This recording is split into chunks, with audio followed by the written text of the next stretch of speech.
Bonjour, bienvenue dans ce journal. Nous sommes le vendredi 15 mai. Dans l'actualité aujourd'hui, le pont de l'Ascension. 4 jours de week-end qui ont débuté sous la grisaille et sous la pluie. Pas de quoi gâcher le moral des touristes, vous le verrez.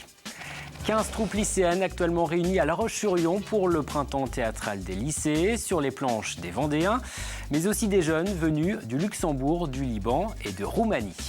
Et puis on enfilera nos chaussures pour suivre les marcheurs de 4 jours en Chantonnay. D'ici dimanche, plusieurs milliers de randonneurs d'une quinzaine de nationalités sillonnent les chemins de Chantonnay et des alentours.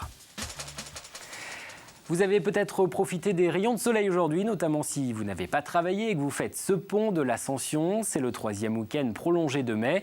L'occasion pour certains de passer quelques jours dans notre région. Un week-end débuté sous la grisaille et sous la pluie. Cela n'a pas refroidi les touristes. Exemple dans un camping de Saint-Jean-de-Mont à Lisviney. Nuages sombres et piscine extérieure déserte. Ce vendredi matin, le camping La Prairie semble bien calme. Et pourtant, les vacanciers de mai sont bien là. On a réussi à remplir notre rente locatif. Donc pour nous, c'est gagné pour ce week-end. C'est très bien passé. On a aussi une bonne vingtaine d'emplacements camping avec des caravanes ou des camping-cars. Donc la fréquentation est bonne, les gens en sont présents. Comme chaque année depuis 15 ans, Vanina et sa mère louent un mobil-home dans ce même camping. Pour elle, le mauvais temps n'est pas un problème. On arrive à s'occuper, donc quand il ne fait pas très beau, après on reste dans le mobil-home, il y a des choses à faire, même il y a la télé, donc on boit le café dehors. Josiane, malgré ses 18 années au camping, a toujours des activités à faire. On en profite pour aller voir ou des musées ou des choses qui sont couvertes, mais c'est pas un problème. Un problème que le camping cherche néanmoins à contourner en organisant des animations aquagym improvisées. Ça change du fait que c'est à l'intérieur, mais c'était très bien. Un investissement de 350 000 € pour cette piscine couverte afin d'accueillir plus de vacanciers hors saison. La décision du tribunal de grande instance de Nantes, il ordonne l'inscription à l'état civil français de 3 enfants nés par GPA à l'étranger. Ces enfants sont nés de mères porteuses en Ukraine, en Inde et aux États-Unis. Le tribunal nantais a suivi 2 arrêts de la Cour européenne des droits de l'homme qui, en juin dernier, avait condamné la France pour avoir refusé de donner une identité française à ces enfants nés par GPA. La gestation pour autrui est interdite en France. Un mort hier après-midi dans un accident de la route à Lago-Bretière. 2 motards ont percuté 2 autres motos qui se trouvaient devant eux.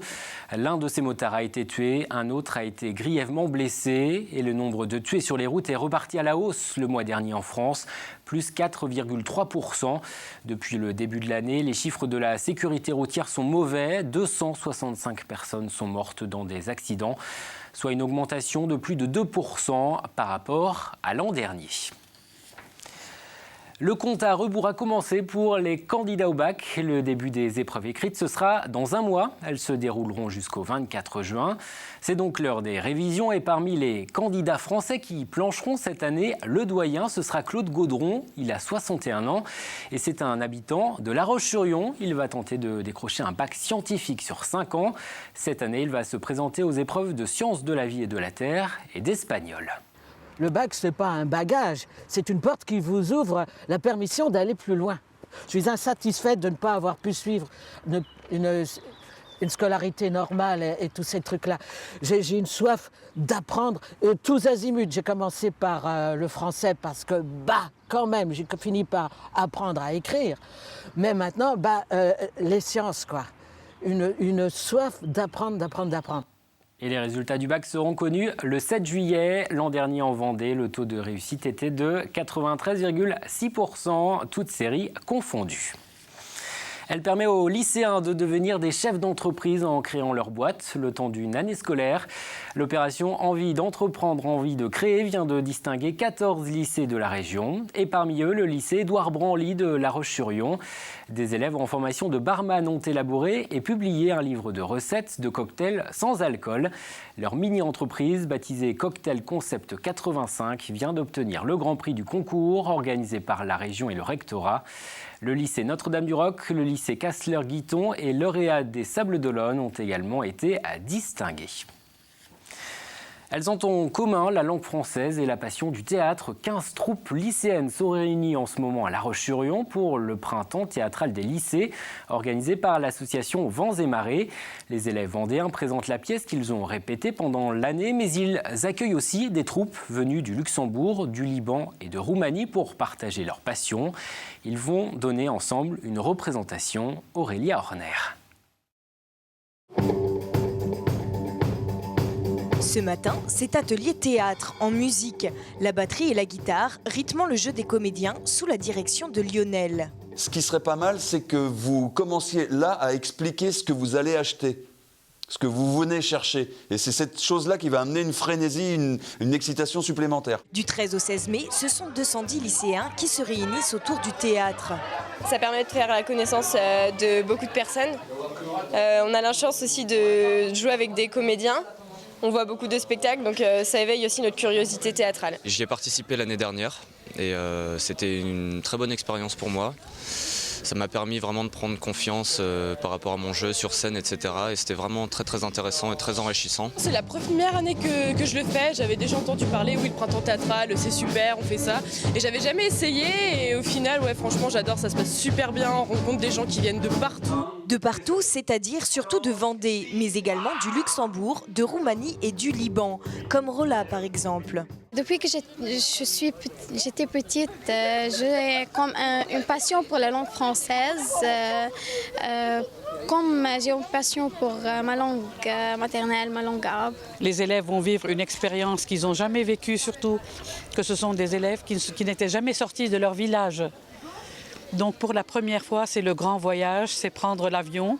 C'est venir et se mélanger à d'autres élèves de leur âge, parler, discuter, apprendre et donner.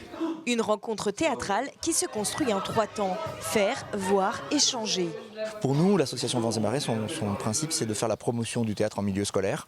Alors ça n'a pas le même sens aujourd'hui que celui que ça avait dans les années 80, où le théâtre était balbutiant à l'école. Comment le théâtre n'est pas seulement un luxe pour des bons élèves qui s'ajouteraient encore des pratiques supplémentaires, mais que c'est par là qu'on récupère des élèves décrocheurs, que c'est par là qu'on peut construire véritablement une autre pédagogie à l'école. L'investissement du corps qui est si souvent négligé à l'école, on le retrouve là dans le théâtre. Durant 3 jours, les élèves préparent un spectacle autour d'un thème commun, sauvage cette année, qui donnera lieu à une représentation samedi soir au théâtre de La Roche-sur-Yon. Et eux ont décidé de donner de la voix. 7000 enfants participent en ce moment à Chantemay. C'est le rendez-vous des chorales des écoles privées du département. 141 établissements y participent depuis la rentrée. Les élèves âgés de 8 à 10 ans répètent en classe avec leurs enseignants. C'est désormais l'heure de retrouver les autres écoles et de monter sur scène. Avant le concert du soir, Alix Lanos a suivi une de ces répétitions.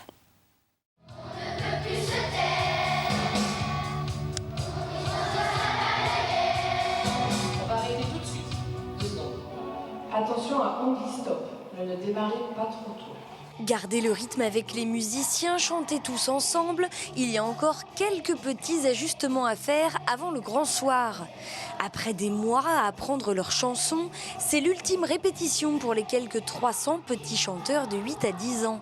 Certains, sereins, ont déjà participé à Chantemay, mais pour les autres... J'ai un tout mini peu peur.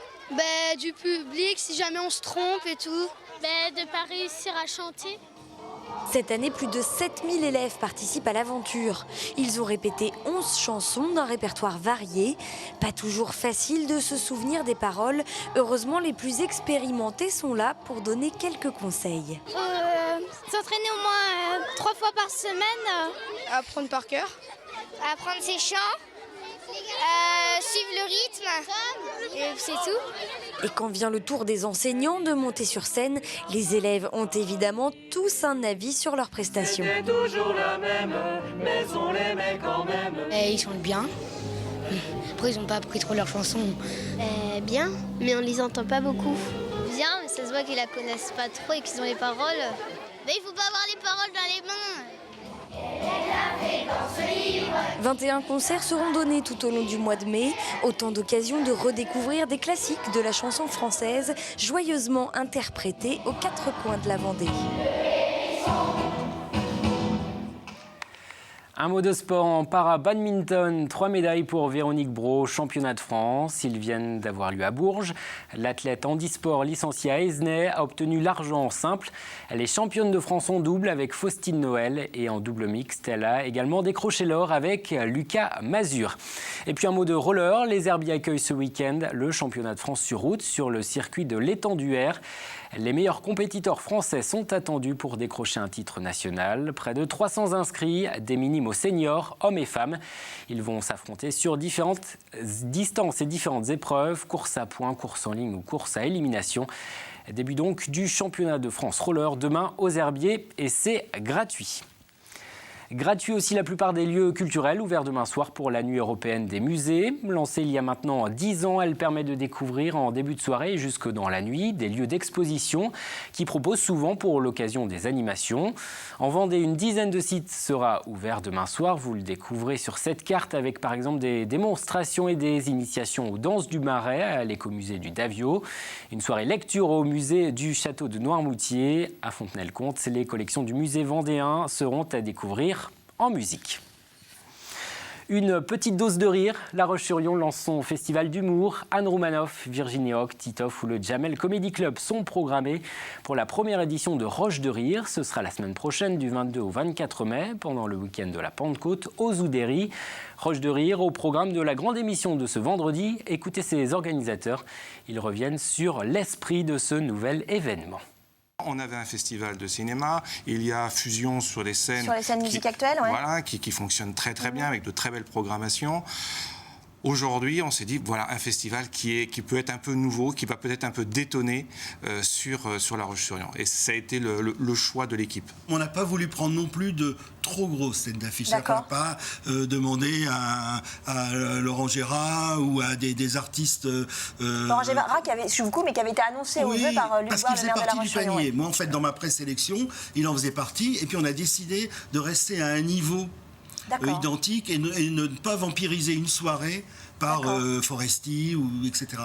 La grande émission à voir donc sur TV Vendée. Et puis Roche de Rire, c'est aussi un festival off dans les bars de la ville avec de jeunes talents qui se produiront demain soir, puis tout au long de la semaine prochaine. L'an dernier, ils ont été près de 4400 marcheurs, un record. La 16e édition de 4 jours en Chantonnay se déroule jusqu'à dimanche. Il devrait être encore des milliers cette année à sillonner les sentiers tracés à travers les chemins communaux et les terrains privés de Chantonnay et des communes alentours. Des randonneurs venus de France et d'une dizaine de pays étrangers. Certains vont marcher jusqu'à 42 km en une seule journée. Anthony Jamin est allé ce matin à la rencontre de quelques-uns de ses participants. 8, 12, 21, 28 ou 42 km pour les 4 jours en Chantonnay, les faire une marche ont l'embarras du choix. Il y a ceux qui optent pour la courte distance et puis il y a les spécialistes de la longue distance. Ils sont d'ailleurs plus de 700 à avoir choisi de faire 42 km tous les jours pendant 4 jours. Évidemment, quand arrive le ravitaillement, tous les 7 km, c'est l'occasion de souffler un bon coup et de reprendre des forces. Un parcours très intéressant.